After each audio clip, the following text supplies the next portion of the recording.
नमस्कार मित्रांनो, मेडिको कट्टामध्ये आपलं स्वागत आहे. मित्रांनो, सध्याला पावसाळ्याचं वातावरण आहे आणि सर्वत्र पाऊस पडताना आपल्याला पाहायला मिळतो. आणि या पडत्या पावसामध्ये काही निसर्गप्रेमी हे निसर्गामध्ये फिरायला जातात आणि हे जेव्हा फिरून वापस येतात तेव्हा त्यांना ताप, सर्दी, खोकला अशी लक्षणे पाहायला मिळतात. आणि ते अशा लक्षणांवर एक तर घरच्या घरी उपाय करतात किंवा मग एखाद्या मेडिकलमध्ये जाऊन गोळ्या खातात आणि त्यामुळे ते लक्षणे त्यांच्यामध्ये बराच काळ राहतात आणि त्यामुळे त्यांना निमोनिया सारखा आजार होण्याची शक्यता होऊ शकते. चला तर मग आज आपण या निमोनियाबद्दल थोडक्यात माहिती घेऊ.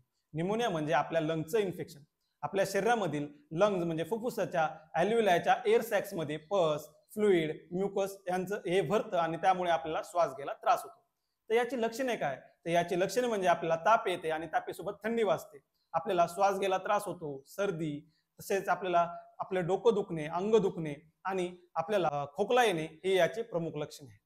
तर यावरील उपाययोजना काय? तर यावरील उपाययोजना म्हणजे आपल्याला जेव्हा आपण पावसात भिजू तेव्हा आपण घरी आल्यानंतर हे आपले अंगावरील कपडे व्यवस्थित बदलले पाहिजेत आणि आपलं शरीर स्वच्छ व्यवस्थित पुसलं पाहिजे.